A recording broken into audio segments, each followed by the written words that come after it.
दोस्तों अगर आप क्लास 12 के स्टूडेंट हो तो ये वीडियो आपके लिए बहुत ही स्पेशल होने वाला है, क्योंकि आप स्क्रीन पर देख रहे हो इसमें से एक प्रश्न हर साल आया है। अगर आप क्लास 12 2021 में बोर्ड एग्जाम दोगे तो ये वीडियो आपको 5 मार्क्स दिला सकता है, क्योंकि आज की इस वीडियो में एक्सरसाइज 10.3 आपका पूरी तरीके से कॉन्सेप्ट के साथ कंप्लीट कराया जाएगा, एक एक फॉर्मूले और जो भी कॉन्सेप्ट होंगे। तो आपसे रिक्वेस्ट है इस वीडियो को शुरू से अंत तक जरूर देखना। और ये एक रिवीजन क्लास है, तो जितने भी स्टूडेंट अभी तक पढ़े हैं या नहीं पढ़े हैं, अगर वो भी इस वीडियो को ध्यान से देखते हैं तो ये एक्सरसाइज उनका एकदम बेहतरीन तरीके से क्लियर हो जाएगा। तो शुरू करते हैं आज की इस वीडियो को। उससे पहले एक इंपॉर्टेंट अनाउंसमेंट अनअकैडमी की तरफ से, अगर अभी तक आपने अनअकैडमी असेंट में इनरोल नहीं किया है तो आप कहीं ना कहीं गुनाह कर रहे हो, क्योंकि ये 6 दिसंबर आपके लिए बहुत ही स्पेशल होने वाला है और इसमें सिर्फ 2 दिन बचा है। और सबसे मोस्ट इंपॉर्टेंट बात, अगर आप क्लास 6 से 12 तक के स्टूडेंट हो तो आप बिल्कुल फ्री में इनरोल कर सकते हो। आप इसमें लाइव टेस्ट होगे और अगर आप टॉप करते हो तो इसमें आप 5 लाख तक का स्कॉलरशिप जीत सकते हो। तो अभी आपके एग्जाम आने वाला है जिसमें आप देख सकते हो कि आप कितने तैयारी कर चुके हो और आपको कितना तैयारी बचा हुआ है। तो ये चैंपियनशिप में आप जरूर इनरोलमेंट करो। डिस्क्रिप्शन में आपको लिंक मिलेगा, लिंक पर क्लिक कर आप डायरेक्ट फ्री में इनरोल कर सकते हो। इसमें सिर्फ 2 दिन बचे हैं, तो जल्द से जल्द जाकर इनरोल कर लो, ठीक है। तो आज के इस वीडियो को शुरू करते हैं। हेलो प्यारे बच्चों, हिंदी मीडियम के नंबर 1 चैनल शुभम क्लासेस पर आप सभी का मैं स्वागत करता हूं। आज हम डिस्कस करेंगे इसके पहले 5-6 दिन से, करीब 7 दिन से क्या है इंपॉर्टेंट क्वेश्चन सारी चीज़ें चल रही थी। आप काफ़ी देखिए चीज़ें चेंज होती रहनी चाहिए, ठीक है। वो भी सारी चीज़ें जो बताई गई इंपॉर्टेंट ही था, लेकिन सिलेबस को भी आगे हमारा बढ़ाना काम है। मेरे प्यारे बच्चों, आज हम सदिश बीजगणित में डिस्कस करेंगे प्रश्नावली 10.3, लेकिन 10.3 हम तभी डिस्कस कर पाएंगे जब हमारा कॉन्सेप्ट क्लियर होना, ठीक है। हमें आपको सबसे पहले यहाँ पे स्क्रीन पे दिखाया जाए कि हमें 2 प्रकार के जो गुणनफल पढ़ने हैं, ठीक है। यहाँ पे 2 सदिशों का गुणनफल आपको 2 प्रकार का होता है, आप सभी जानते हैं, फिजिक्स में भी पढ़े हैं। आप यहाँ पे देख सकते हैं, एक है हमारा अदिश गुणनफल और एक दूसरा है सदिश गुणनफल, ठीक है। इंग्लिश में स्केलर या कभी कभी डॉट प्रोडक्ट बोलते हैं, और दूसरे को हम बोलते हैं क्रॉस प्रोडक्ट या वेक्टर प्रोडक्ट भी बोलते हैं। यहाँ पे स्क्रीन पे आपको दिख रहा है 2 प्रकार का ही पढ़ना है। पहले प्रकार का जो है अदिश गुणनफल हमारा 10.3 एक्सरसाइज होगा और 10.4 में होगा हमारा सदिश गुणनफल, ठीक है। तो आप यहाँ पे देख सकते हैं, बहुत अच्छा दिख रहा है, बहुत साफ साफ दिख रहा है। और सारी चीज़ों को हम क्या है बोर्ड पर लिख के आपको हम राइट साइड में क्या करेंगे, वैसे हमारे यहाँ से लेफ्ट साइड में आप देख रहे होंगे तो राइट साइड में दिख रहा होगा, ठीक है। तो यहाँ पे हम दिखाते जाएंगे और बारी बारी से क्या, जैसे कुछ फार्मूले हैं, कुछ कॉन्सेप्ट है, कुछ प्रॉपर्टी है, तो उसको हम एक जगह दिखा देंगे, ठीक है। इस चीज को हटा दिया जाए, चलिए हट गया। तो सबसे पहले हम बात करेंगे अदिश गुणनफल यानी कि डिफिनीशन क्या है। एक बार हम ऑडियो वीडियो देख लेते हैं, सब कुछ सही है, अच्छा विजुअल हो रहा है कि नहीं, बहुत बढ़िया, ठीक है। तो इसमें सबसे पहले हम बात करेंगे परिभाषा की। तो यहाँ पे स्लाइड दिखाया जाए, ठीक है। चलिए बहुत बढ़िया, साफ साफ दिख रहा है। यहाँ पे सबसे पहले डिफिनीशन क्लियर होना चाहिए।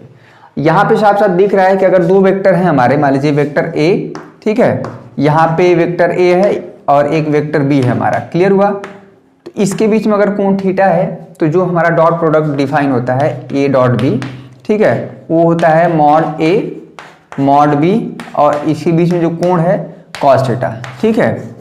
और ये थीटा जो है साफ साफ दिख रहा है। और ये डिफिनीशन जो है तभी डिफाइन है जब हमारा ए, जो वेक्टर ए है, नॉन जीरो होना चाहिए और वेक्टर बी हमारा क्या होना चाहिए, नॉन जीरो। अगर दोनों में से कोई एक वेक्टर जीरो हुआ तो वेक्टर का डॉट प्रोडक्ट क्या हो जाएगा, जीरो हो जाएगा। जो वेक्टर जीरो होने का मतलब है, कोई वेक्टर जीरो कब कहलाता है, जब उसका मैग्नीट्यूड, उसका परिमाण क्या हो, जीरो होता है। अगर सोचिए कि अगर वेक्टर का परिमाण ही जीरो हो जाएगा तो वेक्टर का डॉट प्रोडक्ट, ठीक है, या तो ये जीरो हो जाए या ये जीरो, तो वेक्टर का डॉट प्रोडक्ट हमेशा क्या आएगा, जीरो आएगा, क्लियर हुआ। तो यहाँ पे वेक्टर ए और वेक्टर बी हमारा नॉन जीरो होना चाहिए। और डिफिनीशन में एक और साफ साफ दिख रहा है कि जो थीटा होना चाहिए हमारा, थीटा 0 और पाई के बीच का एंगल होना चाहिए, ठीक है। थीटा हमारा साफ साफ दिख रहा है 0 और पाई के बीच का कोण होना चाहिए, ठीक है। ये थीटा इससे ज़्यादा नहीं होगा, क्लियर हुआ। ये चीज़ हो गया, यानी कि थीटा मैक्सिमम 90 डिग्री, 120, 130, 140, 150, 180 तक, ठीक है। यानी वेक्टर ए और वेक्टर बी का जो कोण है वो हमारा 0 से पाई, पाई मतलब 180 डिग्री, क्लियर हुआ। इसको देख लीजिए। तो सदिश गुणनफल हमारा जो डिफाइन होता है वो इस तरह से होता है, साफ साफ आप पहले से भी जानते हैं फिजिक्स में, ठीक है। तो अब चलिए कुछ नोट पॉइंट है जो कि हम इसको स्लाइड दिखा रहे। चलिए नई नेक्स्ट स्लाइड दिखाइए। यहाँ पे आपके सामने नेक्स्ट स्लाइड ये रहा। चलिए पहली जो प्रॉपर्टी है बहुत बढ़िया है कि जो वेक्टर ए और वेक्टर बी का हम जब डॉट प्रोडक्ट लेते हैं तो जो कुछ आता है यहाँ पे, ठीक है, ये एक वास्तविक संख्या होता है, एक रियल नंबर होता है। क्लियर है, यही चीज कहना है। जैसे दो वेक्टर का अगर आप डॉट प्रोडक्ट लेते हैं, अदिश गुणनफल निकालते हैं तो वो एक नंबर आता है सिंपली। जैसे 2 है, 4 है, 5 है, √2 है, √5 है, 1/√3 है, ये सारे नंबर आते हैं, ये कहने का मतलब होगा। ठीक है, दूसरी प्रॉपर्टी देखिए, साफ साफ यहाँ पे दिख रहा है कि अगर दो वेक्टर का डॉट प्रोडक्ट 0 है, ये देखिएगा, अगर वेक्टर ए और वेक्टर बी का हमने डॉट प्रोडक्ट निकाला, दो नॉन जीरो, यानी जो वेक्टर ए और वेक्टर बी है वो नॉन जीरो है, यानी कि जीरो वेक्टर नहीं है, उसका आपने डॉट प्रोडक्ट निकाला। क्लियर है, ये जो वेक्टर ए और वेक्टर बी है, यहाँ पे दूसरी प्रॉपर्टी यहाँ पे सामने देख लीजिए, फटाफट देख लीजिए। हम जो है इसका पीडीएफ लिंक डिस्क्रिप्शन में दिलवा दे रहे हैं, आप वहाँ से डाउनलोड करके देख सकते हैं। देखिए चीज़ें बहुत फास्ट करनी है, लेकिन हमें कुछ भी छोड़ना भी नहीं है, तो इससे बेहतर कुछ भी नहीं हो सकता है। यहाँ पे साफ साफ दिख रहा है कि अगर दो वेक्टर ए और वेक्टर बी का डॉट प्रोडक्ट अगर हमारा 0 होता है तो इसका ये कंक्लूजन होता है कि vector A perpendicular to vector B. ठीक है, क्यों? क्योंकि आप देखिए यहाँ पे वेक्टर ए और यहाँ पे वेक्टर बी था, इसके बीच में कोण थीटा, थीटा अगर हमारा 90 डिग्री होता है, ठीक है, तो cos 90 का मान क्या हो जाता है? 0। ठीक है, तो ये यहाँ से हमारा क्या हो जाता है, जो ए डॉट बी हमारा डिफाइन होता है mod A mod B into cos theta, cos 90 degree हो जाएगा 0, इसलिए डॉट बी 0 हो जाएगा। तो ये दोनों तरह से सही होता है। ठीक है, अगर दो वेक्टर का डॉट प्रोडक्ट 0 है तो वेक्टर ए वेक्टर बी के परपेंडिकुलर होगा। दो नॉन जीरो वेक्टर की बात हो रही है। ठीक है, अगर इन दोनों में से कोई भी एक वेक्टर शून्य वेक्टर होगा, शून्य सदिश होगा, तो उनका डॉट प्रोडक्ट हमेशा 0 आएगा। लेकिन इसमें से दोनों वेक्टर नॉन जीरो है। क्लियर है, यानी जो वेक्टर ए है वो नॉन जीरो है, वेक्टर बी भी क्या है? नॉन जीरो है, यानी कि दो ऐसे वेक्टर जिसका परिमाण शून्य नहीं है। क्लियर हुआ? बहुत बढ़िया। चीजें अब थोड़ा सा आप टेक्निकल वे में हम लोग करेंगे, बहुत ज्यादा। तो ये चीज हुआ, अगर vector A vector B perpendicular हैं तो उनका डॉट प्रोडक्ट 0 होगा। ये स्टेटमेंट दोनों तरह से सही है। अगर ये हम बात करते हैं कि vector A perpendicular to vector B है तो उनका डॉट प्रोडक्ट 0 होगा। अगर दो वेक्टर का डॉट प्रोडक्ट 0 है तो वेक्टर ए वेक्टर बी की क्या होगा? परपेंडिकुलर होगा। ये दोनों कंडीशन सही है।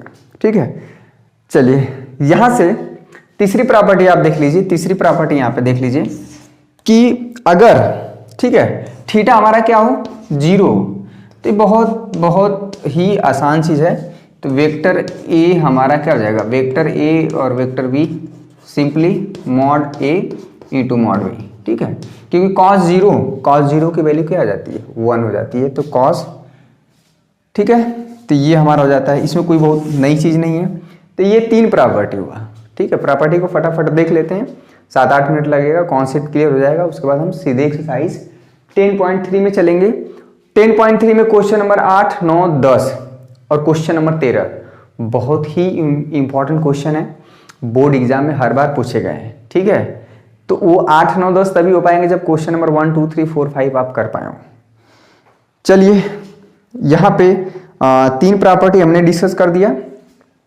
इसको हटा दीजिए, इस स्लाइड को हटाइए, नई स्लाइड दिखाइए, फटाफट हम डिस्कस कर देते हैं सारी प्रॉपर्टी को। इसमें कुछ प्रॉपर्टी है ना, उसको जब आपको जानकारी रहेगा ना तभी आप कर पाएंगे। क्लियर हुआ? प्रॉपर्टी नंबर 4 बहुत ही ज़्यादा इंपॉर्टेंट है। चलिए स्लाइड दिखाइए, प्रॉपर्टी नंबर 4। ये देखिए, हमारे यहाँ जो पानी भरने का वो घंटी बज गया। ठीक है, आप अक्सर सुनते होंगे, क्योंकि हम लॉज में रहते हैं ना, वहाँ पे हमारा पूरा सेटअप है। क्लियर हुआ? तो प्रॉपर्टी नंबर 4 यहाँ पे आप दिख रहा है कि अगर किसी वेक्टर का उसी वेक्टर के साथ अगर डॉट प्रोडक्ट लिया जाए तो जो वैल्यू आता है, क्योंकि एक वेक्टर उसी वेक्टर के साथ तो हमेशा इस सेम लाइन में होंगे, ठीक है, एक ही दिशा में होंगे, तो ये कुछ नहीं आता है कि वेक्टर ए का जो परिमाण होगा उसका स्क्वायर। ये प्रॉपर्टी बहुत ज़्यादा यूज हम लोग करेंगे, इसको आप स्टार मार्क कर लीजिए। ठीक है, इस प्रॉपर्टी को आप स्टार मार्क कर लीजिए, बहुत ज़्यादा यूज होगा। बहुत कोई भी वेक्टर, मान लीजिए वेक्टर एक्स है वेक्टर x के साथ डॉट प्रोडक्ट ले रहे हैं तो कुछ नहीं, जो वेक्टर x होगा उसके परिमाण का स्क्वायर हो जाएगा। ठीक है, कोई भी वेक्टर उसी वेक्टर के साथ डॉट प्रोडक्ट लेंगे उसकी जो वैल्यू आएगी उस वेक्टर का परिमाण का स्क्वायर। किसी वेक्टर का परिमाण निकालने आ ही गया है। ठीक है, 7-8 दिन गैप हो गया था, लेकिन आप जाके प्रीवियस लेक्चर आपको देख सकते हैं। चलिए प्रॉपर्टी नंबर 5 देख लीजिए फटाफट। यहाँ पे दिख रहा है कि i डॉट आई, ठीक है, j डॉट जे, ठीक है, k डॉट के अगर कहीं पे मिल जाए तो इसकी वैल्यू हमेशा 1 होती है। i डॉट जे, ठीक है, ये सब पढ़े हैं। j डॉट के साफ साफ दिख रहा है यहाँ पे, इसकी वैल्यू क्या हो जाएगी, 0 हो जाएगी। ठीक है, तो ये हो के आप जानते हैं अगर किसी वेक्टर का ये -1 कर दिया जाए तो ये कुछ नहीं होता है, ये चीज हो जाता है। ठीक है, ये आपको परेशान होने की जरूरत नहीं है। प्रॉपर्टी नंबर 6 हो गया। ठीक है, चलिए यहाँ को इसको हटाइए भाई। 7 और 8 देख लीजिए, ये चीज जानना बहुत जरूरी है। ठीक है, ये सारी प्रॉपर्टी है, फटाफट एक नजर आप देख लीजिए, क्वेश्चन में यूज होगा। ठीक है, सब कुछ क्वेश्चन में यूज होगा, इसलिए मैंने एक जगह लिख दिया है। आपको वीडियो पसंद आ रहा है, आप प्लीज़ वीडियो को लाइक कर दीजिए, जितने बच्चे लाइक देख रहे हैं, और चैनल पर नए हैं तो चैनल को सब्सक्राइब कर लीजिएगा और बेल आइकन घंटी दबा लीजिएगा, बहुत ज़रूरी है। चलिए 7 और 8 बहुत आसान है कि अगर थीटा इजकल टू क्या हो जाए, पाई। अच्छा, कॉस पाई की वैल्यू कितनी होती है, -1।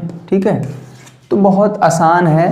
तो आप जब a डॉट बी लेंगे, a डॉट बी कैसे डिफाइन है, mod a mod b into cos pi. तो कॉस पाई की वैल्यू क्या हो जाती है, -1। तो सिंपली हो जाएगा ये। ठीक है, यहाँ पे तो अगर दो वेक्टर का डॉट प्रोडक्ट, यहाँ पे अगर दोनों वेक्टर के बीच में कोण पाई मतलब 180 डिग्री है। पाई का मतलब होता है कि एक वेक्टर इस डायरेक्शन में है तो दूसरा वेक्टर इस डायरेक्शन, वेक्टर बी, तो दोनों के बीच में देखिए 180 डिग्री का कोण है। पाई मतलब 180 डिग्री। या ये भी कह सकते हैं कि अगर दो वेक्टर एक दूसरे के अपोजिट हैं तो उसका जो यहाँ पे इस तरह से डिफाइन होगा। ठीक है, अच्छा प्रॉपर्टी नंबर 8, अगर कभी कभी क्या होता है कि दो वेक्टर दे देता है, उनके बीच में कोण पूछता है। ठीक है, इसको प्रॉपर्टी ने फार्मूला तो एक ही है, a dot B is equal to mod a mod b into cos theta. भले यहाँ पे देखिए, यहाँ पे वेक्टर a और वेक्टर b का जो डॉट प्रोडक्ट है mod a mod b into cos theta. ठीक है, कभी कभी क्या होता है कि वेक्टर का डॉट प्रोडक्ट दे देता है, ये दे देता है, ये पूछता है। तो अगर कॉस थीटा पूछ दिया जाए, थीटा, तो ये सिंपली हो जाता है a डॉट b, ठीक है, अपान में mod a into mod b। दो वेक्टर का मॉड निकाल सकते हैं, तो थीटा इक्वल टू क्या हो जाएगा, cos inverse a dot b। ठीक है, a डॉट b अपान में mod a into mod b। Clear हुआ ये चीज़। तो क्वेश्चन के अकॉर्डिंग हम लोग देखेंगे कि अगर दो वेक्टर के बीच में कोण पूछ रहा है, क्या पूछ रहा है इसमें, 1 2 3 अननोन क्वांटिटी हैं। a डॉट बी भी हम निकालना बताएंगे कि अगर दो वेक्टर दिया है तो कैसे आप उनका डॉट प्रोडक्ट निकालेंगे। चलिए, तो ये रहा डॉट प्रोडक्ट से यानी कि अदिश गुणनफल से रिलेटेड कुछ प्रॉपर्टी, और कुछ प्रॉपर्टी और है, फटाफट देख लीजिए। चलिए, आई होप आपको समझ में आ रहा होगा, बहुत कठिन चीज़ नहीं है। समझ में आ रहा है, वीडियो पसंद आ रहा है लाइक कर दीजिए। और इतना इजी वे में और इतना सटीक तरीका से कोई नहीं बता सकता है, और कम समय में। ठीक है, इसी चीज़ को बताने के लिए लोग घंटों लगा देते हैं। चलिए, अदिश गुणनफल से संबंधित कुछ गुणधर्म है। चलिए इसको स्लाइड दिखा दीजिए फटाफट। चलिए, आपके सामने रहा ये स्लाइड। ठीक है, इसमें हम लिखेंगे नहीं। प्रॉपर्टी नंबर 1 है कि a dot B is equal to B dot A, यानी वेक्टर का डॉट प्रोडक्ट क्या होता है, क्रम विनिमय नियम का पालन करता है। आप a डॉट बी निकालिए चाहे b डॉट ए निकालिए, रिजल्ट सेम होगा। ये क्वेश्चन में यूज करेंगे, ध्यान दीजिएगा। प्रॉपर्टी नंबर 2 है कि a डॉट ब्रैकेट में b प्लस सी, तो ये क्या होता है, योग पर वितरण हो जाता है, यानी कि एक योग पर डिस्ट्रीब्यूट हो जाता है। आप इस प्रॉपर्टी नंबर 2 को भी देख लीजिए। प्रॉपर्टी नंबर 3 है कि lambda into A dot B, lambda हमारा एक अदिश संख्या है। ठीक है, तो प्रॉपर्टी नंबर 3 भी आप देख सकते हैं, बहुत आसान है। प्रॉपर्टी नंबर 4 साहचर्य नियम का पालन करता है, एसोसिएटिव लॉ। अगर vector A, vector B, vector C है तो बी और सी को जोड़ के ए के साथ जोड़िए, चाहे ए और बी को जोड़ के सी के साथ जोड़िए, रिजल्ट हमारा सेम होगा। इसके पहले भी डिस्कस कर चुके हैं। ये 4 प्रॉपर्टी है, ठीक है। हालांकि चौथी प्रॉपर्टी ये एडिशन का है, ठीक है। यहाँ पे कोई डॉट प्रोडक्ट का, चौथी प्रॉपर्टी आप हटा सकते हैं। यहाँ पे डॉट प्रोडक्ट कुछ भी नहीं है। क्लियर हुआ? चलिए, जो एक चीज है यहाँ पे देखिए, अगर वेक्टर ए, ध्यान दीजिएगा, A1 i cap, A2 j cap और A3 k कैप है, ध्यान दीजिएगा। और एक वेक्टर B है, ठीक है, B1 i कैप, यहाँ पे है B2 j कैप और यहाँ पे B3 k कैप। ध्यान दीजिए, वहाँ पे दिख रहा है नीचे। तो अगर आपको A डॉट B निकालना है, ध्यान दीजिएगा, A डॉट B, आप कुछ मत करिए, I वाला जो गुणांक है A1 इंटू B1, J वाला जो गुणांक है दोनों का, तो यहाँ पे हो जाएगा A2 इंटू B2, ये वाला गुणांक यानी A3 इंटू B3, सिंपली, ठीक है। ये एक नंबर होगा, एक नंबर होगा, एक नंबर होगा, 2 नंबर को 3 नंबर को जोड़ेंगे फिर से एक नंबर ही आएगा, एक संख्या आएगा। तो ये सारी चीज़ें हम लोग यूज़ करेंगे क्वेश्चन में, ठीक है। पर्सनालिटी 10.3 जब हम लोग यूज़ करेंगे तो सारी चीज़ें यूज होंगी। और जितना सब कुछ बताया है ना, सब नहीं यूज होता है, 3 या 4 प्रॉपर्टी बहुत ज़्यादा यूज होगा। जैसे ए डॉट ए तो मॉड ए का स्क्वायर, ठीक है। और ये भी सारा चीज़ यूज होगा कि 2 वेक्टर का डॉट प्रोडक्ट कैसे निकालते हैं। आई होप आपको समझ में आ रहा होगा, कोई बहुत कठिन चीज़ नहीं है। चलिए, आखिरी जो कॉन्सेप्ट है, बहुत ज़्यादा इसमें कॉन्सेप्ट है, ठीक है। तो हमने कोशिश किया कि बहुत कम समय में चीज़ों को क्या किया जाए, ख़त्म किया जाए। बहुत कम समय में, इससे अब कम समय में हम नहीं बता सकते हैं, ठीक है।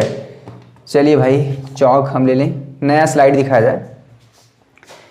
चलिए, अगला हमारा कॉन्सेप्ट है कि एक सदिश का दूसरे सदिश पर प्रक्षेप। सिर्फ और सिर्फ फार्मूला है, आपको याद रखना है। प्रक्षेप का मतलब होता है कि जैसे हम यहाँ पे खड़े हैं तो हमारी परछाई जमीन पर कितना पड़ रही है, तो परछाई की कुछ न कुछ लंबाई होगी। जैसे बात करिए, यहाँ पे आपको स्लाइड दिख रहा है, देखिए यहाँ पे एक वेक्टर ए है, ठीक है। चलिए इसको समझ लीजिए थोड़ा सा, उसके बाद सीधे फार्मूला, एक वेक्टर बी है, तो ये वेक्टर बी का परछाई वेक्टर ए पर कितना होगा, ठीक है। ये फार्मूला कहलाएगा। पहला आप देख लीजिए, सदिश बी का ए पर प्रक्षेप, यानी कि ये जो सदिश बी है, जो वेक्टर बी है, ए पर, यानी कि इसकी परछाई कितनी लंबाई की है वेक्टर ए पे। जो परछाई होती है वो हमेशा जमीन पे ही तो होता है। जमीन पे मान लीजिए हम खड़े यहाँ पे ऐसे झुक के, तो हमारी परछाई कुछ ना कुछ जमीन पे पड़ेगी, तो हमारी परछाई जमीन पर कितनी लंबाई की होगी, ठीक है। उसी तरह से वेक्टर बी का परछाई वेक्टर ए पर, उसी को हम लोग प्रक्षेप बोलेंगे गणित की भाषा में। क्लियर हुआ? बहुत बढ़िया, समझ में आ रहा है? कोई डाउट तो नहीं है? समझ लीजिएगा, क्वेश्चन हम सिलेक्टेड करेंगे। तो यहाँ पे देख लीजिए, हमने लिखा है कि सदिश बी का ए पर प्रक्षेप, तो यहाँ पे हो जाता है ए डॉट बी। ध्यान दीजिएगा, साफ साफ वहाँ पर दिख रहा है, जिस पर, ठीक है, जिस पर प्रक्षेप निकालना रहेगा वो नीचे रहेगा। वेक्टर बी का ए पर है तो यहाँ पे नीचे रहेगा। देखिए, जैसे किस पर आप, जैसे आप मकान खड़ा करते हैं, किस पर खड़ा करते हैं? पिलर पर। तो पिलर हमेशा नीचे होता है, तो नीचे है हमारे यहाँ पे वेक्टर ए। वेक्टर ए पर वेक्टर बी का प्रक्षेप। क्लियर है? दूसरा फार्मूला देखिए, अगर वेक्टर ए का प्रक्षेप वेक्टर बी पे निकालना हो, ठीक है, तो ये फार्मूला हमारा सिंपली हो जाएगा, ये ए डॉट बी तो दोनों में रहेगा, तो यहाँ पे हो जाएगा वेक्टर बी का जो मैग्नीट्यूड, ठीक है। वेक्टर बी का ए पर प्रक्षेप, ये फार्मूला होगा, वेक्टर ए का बी पर जो है ये होगा, ठीक है। यहाँ पे साफ साफ दिख रहा है। क्लियर हुआ? प्रक्षेप का मतलब होता है सिंपली लंबाई। जैसे मान लीजिए यहाँ पे अगर हम इसको ऐसे कर दें तो ये लंबाई कितनी होगी, ये वेक्टर ए पर ओ ए, ठीक है, ये जो लंबाई है यही हमारा क्या हो जाएगा, प्रोजेक्शन हो जाएगा, प्रक्षेप हो जाएगा, परछाई अगर आसान भाषा में कहे तो ध्यान दीजिएगा, क्वेश्चन मिलेंगे आपको, प्रक्षेप का क्वेश्चन आपको मिलेगा, ठीक है। आपको बोर्ड एग्जाम में हमेशा पूछा जाता है प्रक्षेप का, ठीक है, प्रोजेक्शन। 2 वेक्टर, चलिए स्लाइड हटा दीजिए, 2 वेक्टर हमको दे देगा, वेक्टर ए वेक्टर बी, बोलेगा कि वेक्टर ए का बी पर या वेक्टर बी का ए पर, ठीक है। तो ये सारा कॉन्सेप्ट आप हमने बहुत कम समय में आपको स्लाइड दिखा दिखा के हमने खुद हैंड राइटिंग हम अपने हाथ से चीज़ों को तैयार किए ताकि आपको सारा समय बचत हो और कम समय में ज़्यादा चीज़ें आपको प्रोवाइड की जाए। ठीक है, अदरवाइज हम बोर्ड पे लिखते हैं, फिर समझाते हैं, फिर मिटाते हैं, फिर समझाते हैं, तो कम से कम चीज़ें। और इसका PDF आपको लिंक डिस्क्रिप्शन में दे दे रहे हैं, वहाँ से डाउनलोड करके समझ लीजिएगा। चलिए आइए प्रश्नावली 10.3 का पहला क्वेश्चन करते हैं। सब कुछ पहले मिटा देते हैं। ठीक है, अब आपके पास किताब होना चाहिए। चलिए प्रश्नावली 10.3 का पहला क्वेश्चन बहुत आसान है और देखिए कॉन्सेप्ट अगर क्लियर है, फार्मूला आपका एक ही है कि A dot B is equal to mod A into mod B into cos theta, उसी से सब कुछ निकल के आया है। पहला क्वेश्चन देखिए, क्वेश्चन आप किताब तो खोल ही लीजिए। अब पेज नंबर 462 प्रश्नावली 10.3 का पहला क्वेश्चन कह रहा है दो सदिशों A और B के परिमाण क्रमशः √3 और 2 हैं और A dot B is equal to √6 है, तो वेक्टर A और B के बीच कोण बताइए। देखिए परिमाण दिया है मैग्नीट्यूड, ठीक है ना, वेक्टर A का मैग्नीट्यूड √3 है, वेक्टर B का मैग्नीट्यूड 2 है। अगर ये दो लाइन नहीं खींचेंगे ना, इस सिंपल वेक्टर हो जाएगा, तब उसमें I J K कैप होना चाहिए। A dot B is equal to, चूंकि हम जानते हैं, ठीक है, A डॉट बी क्या जानते हैं भैया, दो वेक्टर का जो डॉट प्रोडक्ट है mod A mod B into cos theta. Clear है, वेक्टर A डॉट बी हमको दिया है क्या √6, मॉड A कितना है √3, ये कितना है 2, ठीक है, कॉस थीटा। चलिए ये हो जाएगा √6 अपान में 2 √3 इजकल टू यहाँ पे कॉस थीटा। कॉस थीटा को पहले लिख दीजिए थोड़ा अच्छा लगे, √6 √3, ठीक है, तो यहाँ पे हो जाएगा √2 अपान में 2, ठीक है, √2 को लिख सकते हैं क्या √2 इंटू √2, कोई दिक्कत है, x को नहीं लिख सकते हैं भैया, √x इंटू √x एक ही चीज़ है, कट जाएगा 1/√2 होगा। ठीक है, तो cos थीटा इजकल टू 1/√2 आया, कितने में कितने का मान होता है 1/cos 45 डिग्री, ठीक है, थीटा इजकल टू क्या हो गया 45 डिग्री। तो ये रहा पहला क्वेश्चन। देखिए आपका फार्मूला यही है, इसी से सब कुछ निकल के आएगा। ठीक है, समझ में आया, कोई बहुत कठिन चीज है नहीं। चलिए पहला क्वेश्चन हो गया, दूसरा क्वेश्चन लिख दे रहे हैं यहाँ पे। चलिए यहाँ पे क्वेश्चन नंबर 2 और 3 देखिए, अगर हमको बहुत बड़ा क्वेश्चन लगाना है, जो कठिन क्वेश्चन लगाना है, तो आसान आसान क्वेश्चन आने चाहिए। समझ में आ रहा है। और मेरा किस्सा कैसा लगा, और जो पिछला लेक्चर था हमने बताया था कि दिसंबर से पढ़ के, तो ये सारी चीज़ें देखिए अब रिवाइज नहीं करा देंगे, मैं बता दे रहा हूँ। जो अब पढ़ाया जा रहा है रिवाइज नहीं होगा, रिवाइज हम करेंगे समाकलन यानी कि अवकल समीकरण से पहले का। ये सारी चीज़ें आप जो भी पढ़ाएंगे जस्ट लाइक आप समझिए कि ये अब रिवाइज नहीं होगा, तो अब आपके ऊपर है कि इसको कैसे हैंडल करते हैं। ठीक है, यहाँ पे कह रहा है वेक्टर ए सदिश, ये दिया है सदिश, इसको हमने मान लिया वेक्टर ए वेक्टर बी के बीच का कोण बताइए। बहुत आसान क्वेश्चन है, क्या है, चलिए ए डॉट बी कैसे फार्मूला है हम जानते हैं, चूंकि A dot B is equal to क्या होता है भाई, mod A mod B into cos theta. Clear है, तो ए डॉट बी कैसे निकाला जाता है भाई, निकाल लीजिए। यहाँ पे इसका गुणांक क्या है 1 है, ठीक है, 1 इंटू 3, समझ में आया। ए डॉट बी निकाल लीजिए, -2 इंटू -2 माइनस कितना हो जाएगा, ये 4 हो जाएगा, 3 और 1 तो 3 हो जाएगा। ठीक है, यहाँ पे मॉड ए, ये चीज वेक्टर ए का जो मॉड क्या हो जाएगा, आई जे के का जो गुणांक होता है इसका स्क्वायर। ठीक है, ये 1 स्क्वायर -2 का स्क्वायर करेंगे तो ये 4 हो जाएगा, 3 का स्क्वायर करेंगे 9 हो जाएगा। ठीक है, चलिए मॉड भी निकालिए, 3 का स्क्वायर करेंगे 9, -2 का स्क्वायर करेंगे 4, के का गुणांक 1 है, 1 का स्क्वायर करेंगे 1 ही हो जाएगा। ठीक है, इंटू कॉस थीटा। क्लियर हुआ, तो 4 3 7 3 10, चलिए भैया जोड़ तो लिए हम, 9 4 13 1 14 हो जाएगा, 9 4 13 1 14 हो जाएगा कॉस थीटा। ठीक है, 10 √14 कितना हो जाएगा 14 हो जाएगा, यहाँ पे हो जाएगा कॉस थीटा 10/14, यहाँ पे हो जाएगा कॉस थीटा 5 7 ठीक है। थीटा इक्वल टू क्या हो जाएगा, कॉस इनवर्स 5/7।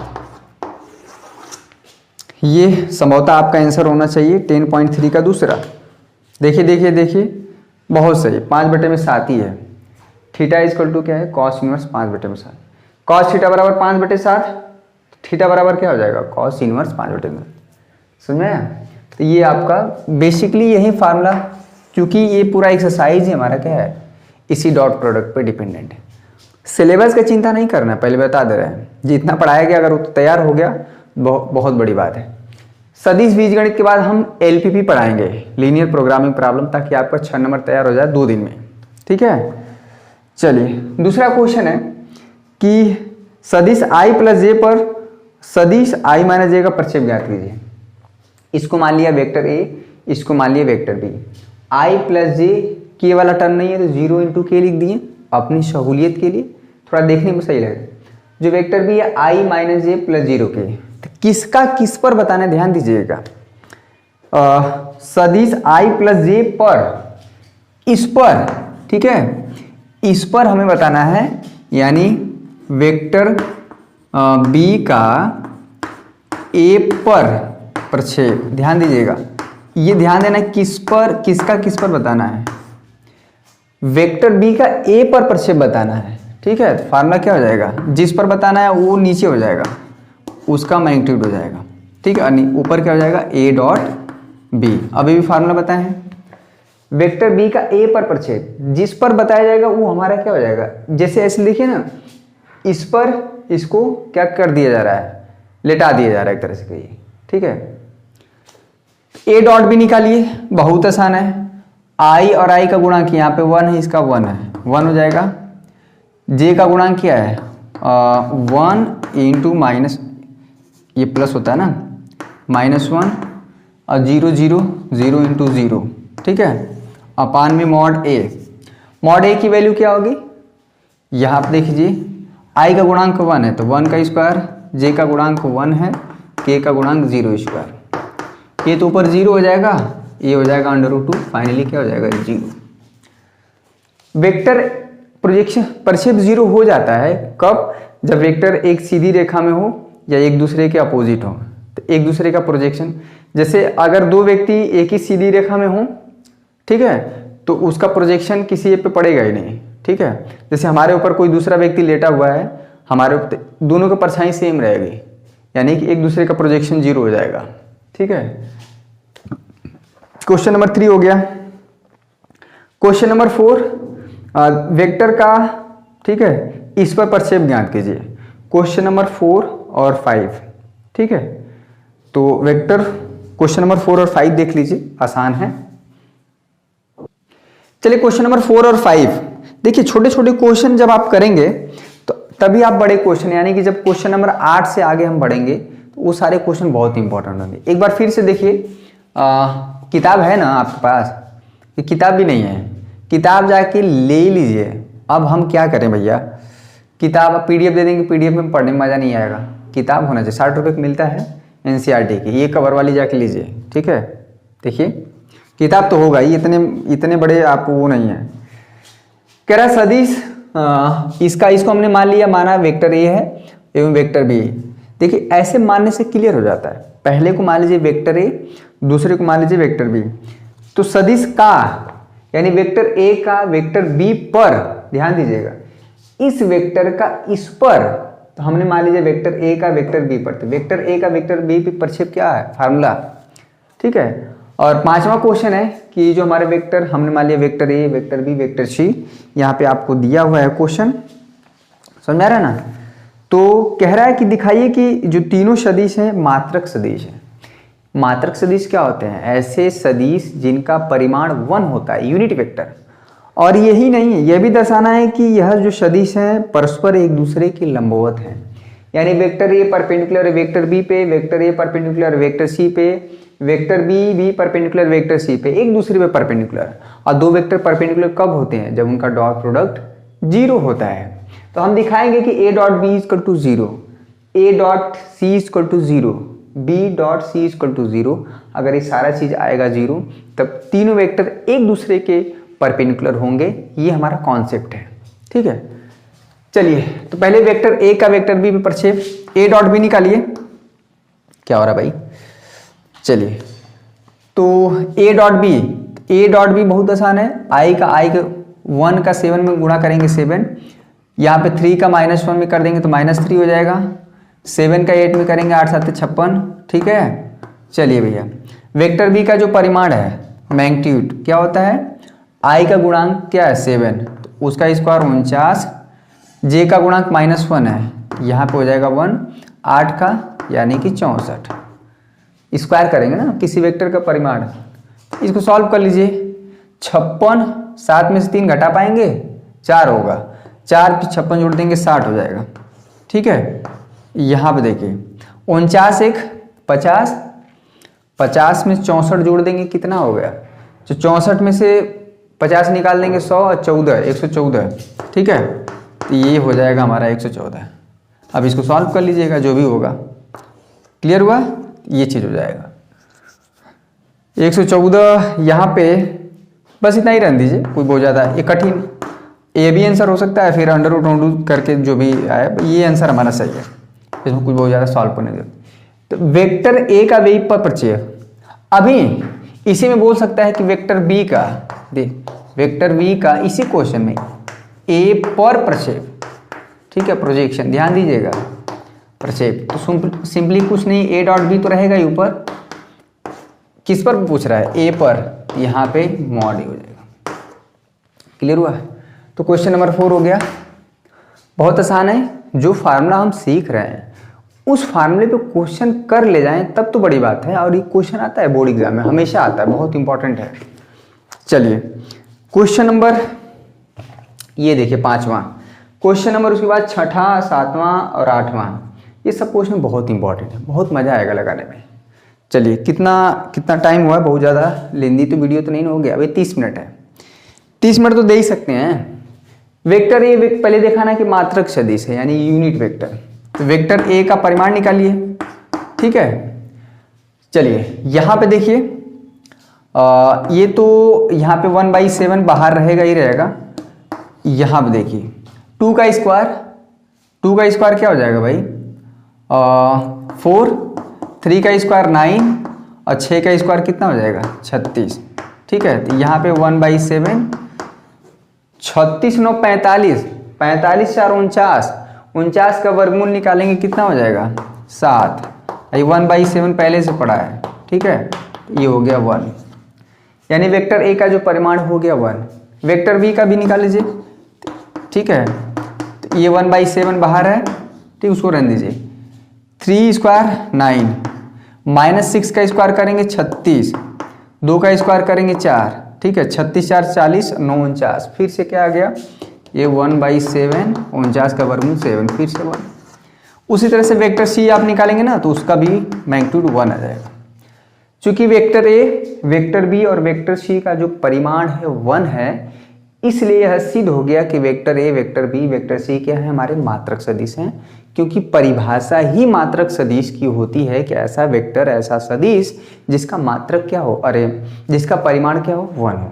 क्लियर है? तो बहुत बेसिक चीज, और क्वेश्चन जैसे जैसे हम लोग क्लियर करते जाएंगे वैसे वैसे हमारा कॉन्सेप्ट भी क्लियर होता जाता है। ये क्वेश्चन इतना ये इंपॉर्टेंट नहीं था, अब दिखाना इंपॉर्टेंट क्या था? ये दिखाना है कि तीनों वेक्टर एक दूसरे के परपेंडिकुलर हैं, और हमने एक कंडीशन बताया था कि दो वेक्टर परपेंडिकुलर कब होते हैं। ठीक है, प्रॉपर्टी, जब उनका डॉट प्रोडक्ट 0 हो जाए। तो पहले आप डॉट प्रोडक्ट निकालिए ए डॉट बी। ठीक है, ए डॉट बी, तो 1/7 का मल्टीप्लाई कर दीजिए तो 1/49 हो जाएगा, इसको रहने दीजिए। आई का आई में होगा 6, जे का जे में होगा -36 18। ठीक है, और यहाँ पे 6 दूना के 12। क्लियर हुआ? ए डॉट बी हम निकाल रहे हैं, तो 1/7 तो कौन बाहर है, मल्टीप्लाई हो जाएगा। आई का आई के साथ हुआ, जे का जे के साथ, के का के के साथ, जो गुणांक है ना, जो कोफिशिएंट है। 12 6 18, 18 में से 18 घटाएंगे कितना आ जाएगा? 0। 0 में हम 49 से भाग देंगे, क्या आ जाएगा? 0 आएगा। अगर दो वेक्टर का डॉट प्रोडक्ट 0 है, ठीक है, तो हम क्या बताए थे? इसलिए इसलिए वेक्टर ए हमारा परपेंडिकुलर हो जाएगा वेक्टर बी के। क्लियर हुआ? अगर दो वेक्टर का डॉट प्रोडक्ट 0 है, दो वेक्टर का डॉट प्रोडक्ट यानी कि अदिश गुणनफल 0 है भैया, तो वो वेक्टर परपेंडिकुलर होंगे। अगर दोनों वेक्टर हमारा नॉन जीरो होना चाहिए। यहाँ पे वेक्टर ए नॉन जीरो है, ठीक है, ये भी हमारा क्या है नॉन जीरो, और ये भी वेक्टर हमारा क्या है नॉन जीरो। दोनों वेक्टर का अगर परिमाण निकालेंगे तो जीरो नहीं आएगा, समझ में आया? तो ये खास बात है। चलिए, तो यानी कि ए हमारा परपेंडिकुलर हुआ बी पे। अब देखिए ए डॉट सी निकालना है, थोड़ा सा आज डिस्टर्बेंस है। ए डॉट सी निकालिए तो 1/7 1/7 1/49 हो जाएगा। आई का गुणांक आई के साथ तो 2 छके 12, बहुत बढ़िया। जे का गुणांक जे के साथ 3 दूना के 6, ठीक है। के का के साथ तो 6×3 18, ठीक है, -3 है ना, तो 6 का -3 में होगा तो -18, ठीक है।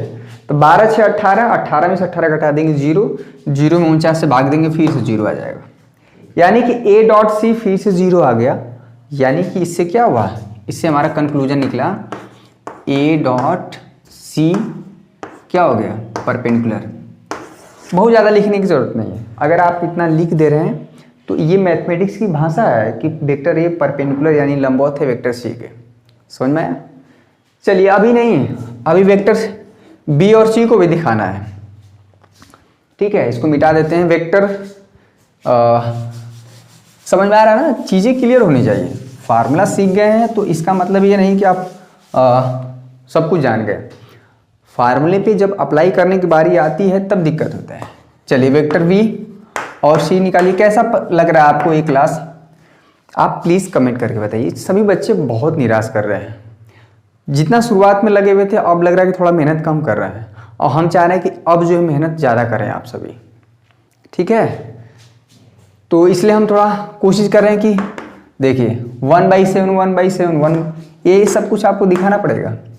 आई का आई में करेंगे 6×3 18, जे का -6 में 2 का करेंगे -12, ठीक है। 2 का -3 में करेंगे -6। क्लियर हुआ? तो बी डॉट सी, ठीक है, ये डॉट है 1/49, 18 में से -12 माइनस, ये हो जाएगा 18 -18, ये हो जाएगा 0। अगर दो वेक्टर का डॉट प्रोडक्ट 0 है तो vector B perpendicular to vector C, ये हो गया। इसलिए वेक्टर ए परपेंडिकुलर बी हुआ, वेक्टर ए परपेंडिकुलर सी हुआ, और वेक्टर बी भी हमारा सी पे परपेंडिकुलर, यानी कि वेक्टर तीनों वेक्टर एक दूसरे के क्या हो गए परपेंडिकुलर हो गए, ठीक है। चलिए, ये रहा क्वेश्चन नंबर हमारा 1 से 5। क्वेश्चन नंबर 6वां और 7वां देखिए, बहुत बहुत बहुत ज़बरदस्त क्वेश्चन है। क्वेश्चन नंबर 6वां और 7वां बोर्ड एग्जाम में पूछा गया है आपके। 6वां और 7वां देखिए। चलिए, क्वेश्चन नंबर 6 और 7 देख लीजिए, बहुत अच्छा क्वेश्चन है। क्वेश्चन नंबर 6, इस पे स्टार मार कर लीजिए, 3 स्टार कर लीजिए, नहीं 4 5 कर लीजिए। बहुत बार एग्जाम में पूछा गया है क्वेश्चन नंबर 6 और 7 भी, ठीक है।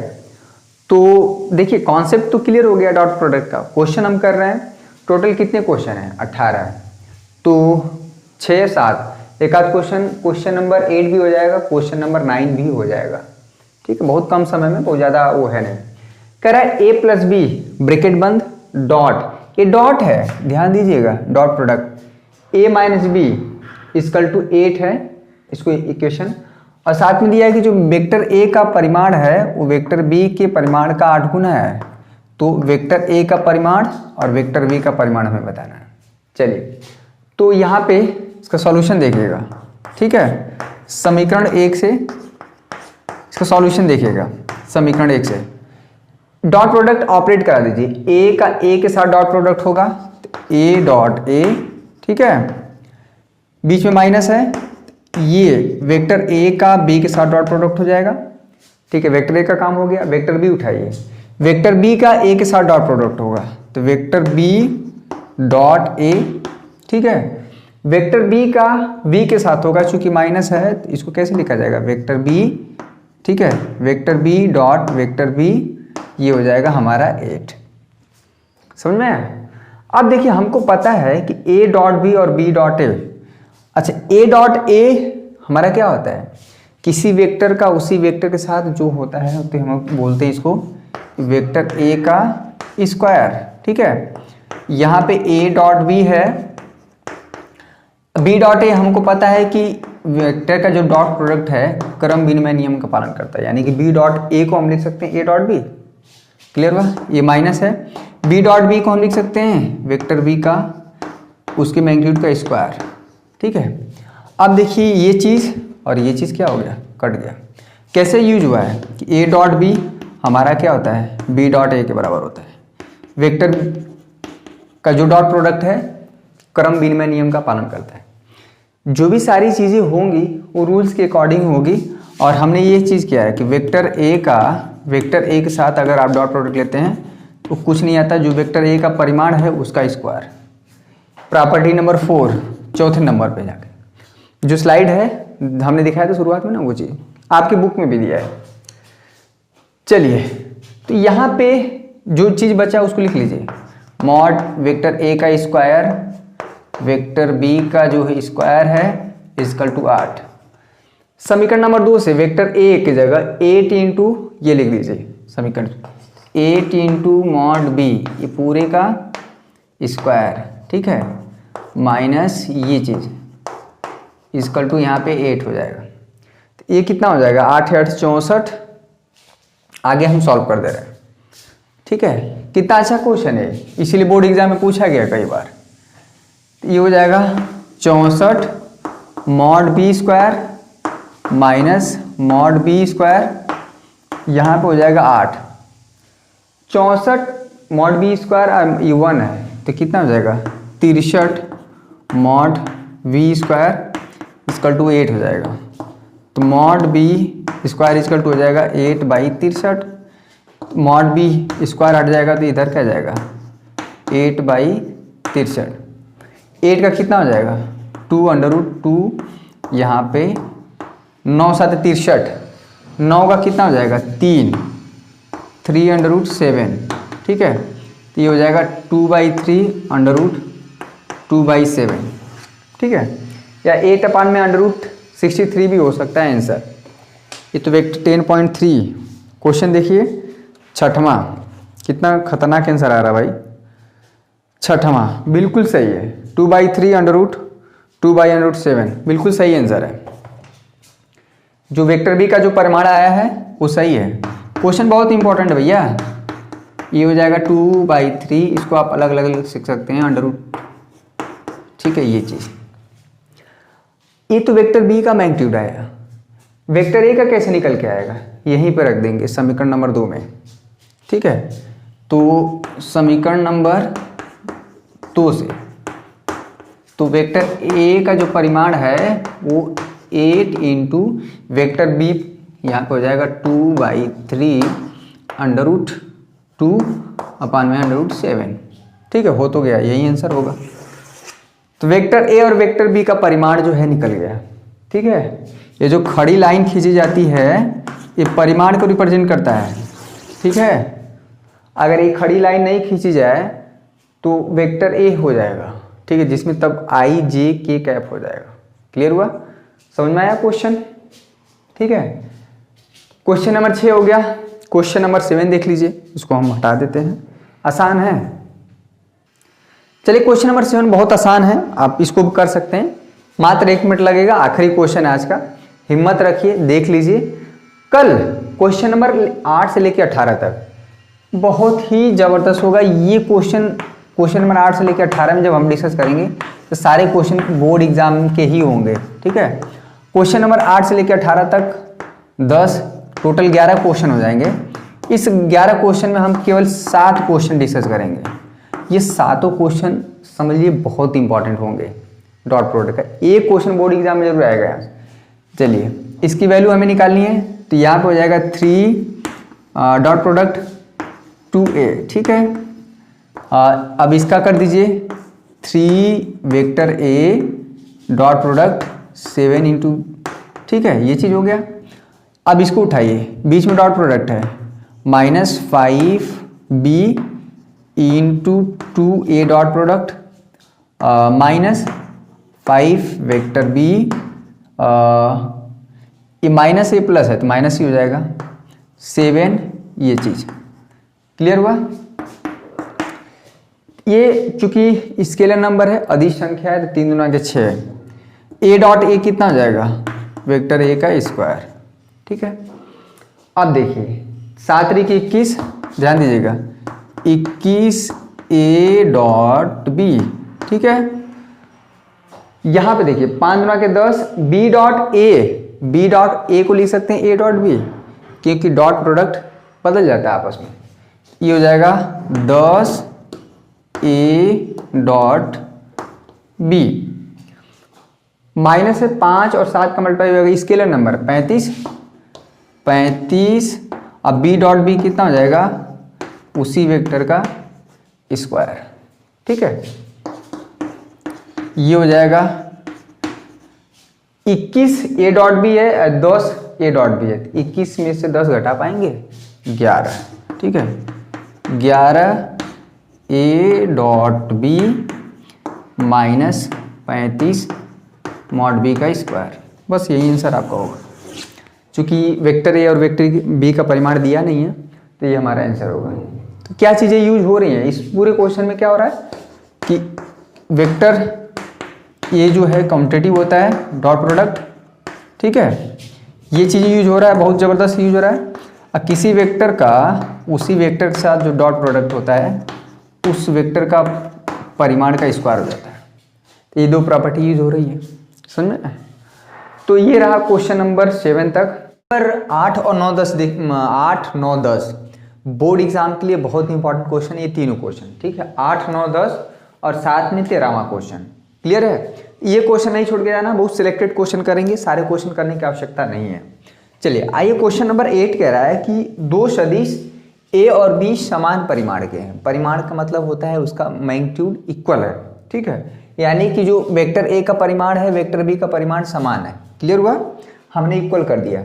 ठीक है, और कह रहा है कि यदि इनके परिमाण समान है तो इनके बीच का कोण 60 डिग्री है, तथा इन दोनों वेक्टर यानी वेक्टर ए और वेक्टर बी का जो अदिश गुणनफल है 1/2 है। तो हमें क्या बताना है, सदिश ए और बी का परिमाण बताना है। ठीक है, दोनों का अलग अलग परिमाण बताना है। समझ में आ रहा है क्वेश्चन, बढ़िया।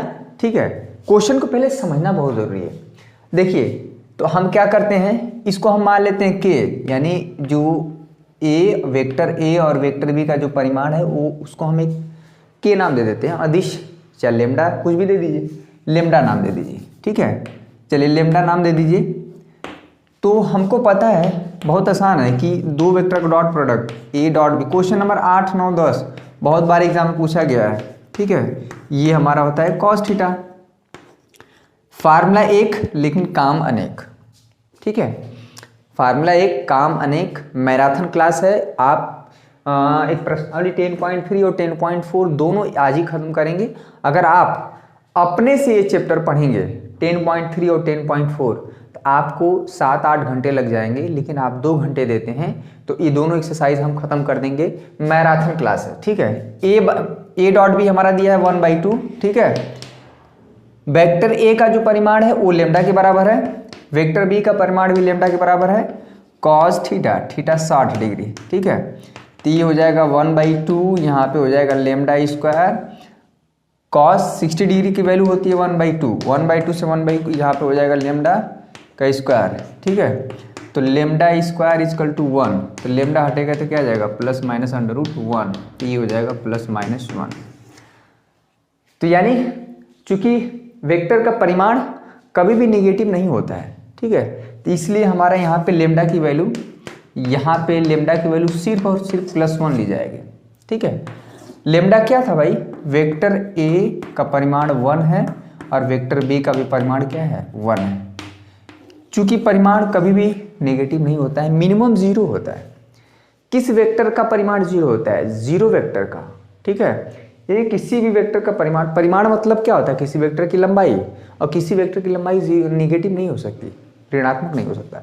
क्वेश्चन नंबर 8 हो गया। कितने लोग यहीं पे +-1 लिख देंगे, आंसर तुरंत गलत।